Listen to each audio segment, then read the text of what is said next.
É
Michel, como tu ainda tem, tem que olhar para ele.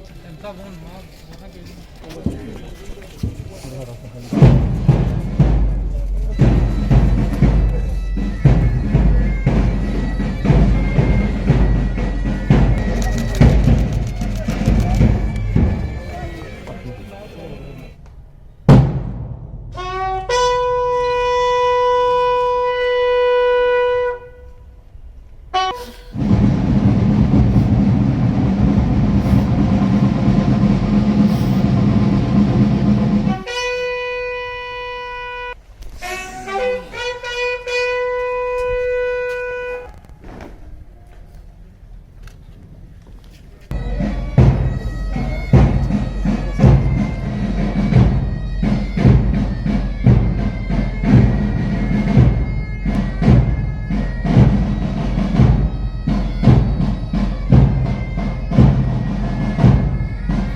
कल शाम को हमारे एक प्रोटेक्टेड पर्सन हैं गुलाम हसन राठर नोनर के रहने वाले हैं और उनके साथ दो लोग हमारे पीएसओ ड्यूटी अल्ताफ़ हुसैन साहब और कांस्टेबल जहांगीर दो तैनात थे। ये घर से निकल रहे थे दूसरी लोकेशन के लिए जब इनके ऊपर फायर किया गया और उस फायर का जवाब हमारे बहादुर जवान साथी अल्ताफ़ हुसैन ने दिया, जिसमें ये खुद जख्मी हो गए, मगर उस फायर के दौरान इन्होंने मिलिटेंट को मार दिया।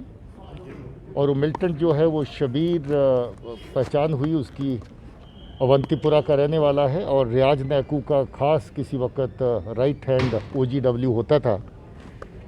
उसको स्पेशली तैनात किया गया, वहाँ से गांदरबल भेजा गया अटैक करने के लिए। और हमें फ़ख्र है कि हमारे नौजवान बहादुर सिपाही साथी ने मुंह तोड़ जवाब दिया उस अटैक का, अपनी जान की परवाह न करते हुए, और उस फायरिंग के दौरान अपनी शहादत दी।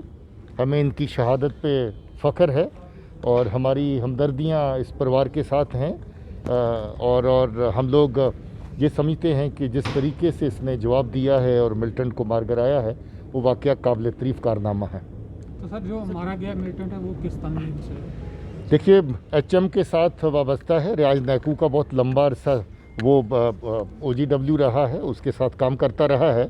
उसके बाद एक्टिव मिलिटेंसी में आ गया और एक्टिव मिलिटेंसी ज्वाइन किए ज़्यादा देर नहीं हुई थी, थोड़ा अरसा पहले ही किया था।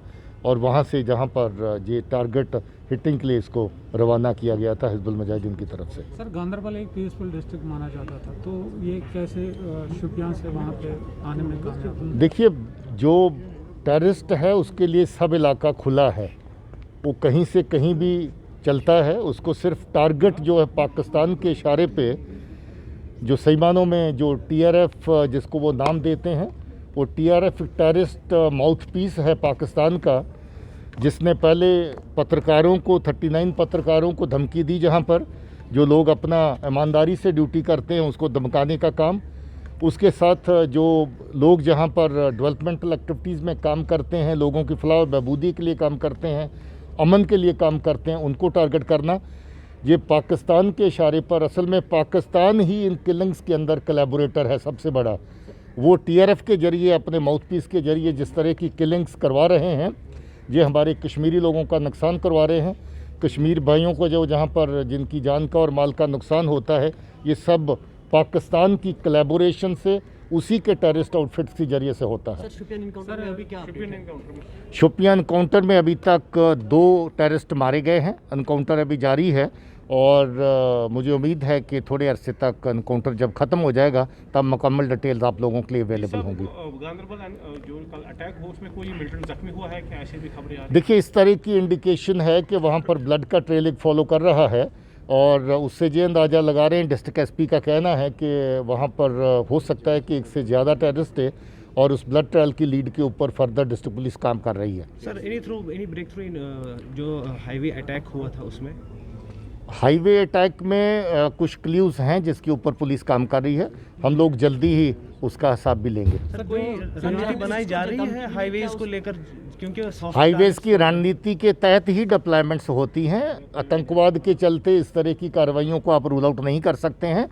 आप देखते हैं कि जहां पर हाईवे के ऊपर अटैक होता है, हमारे काउंटर अटैक में हम उनको मारते हैं। तो इस तरह की कार्रवाई जो है वो दो तरफा चलती रहेगी, इसमें कोई शक नहीं है।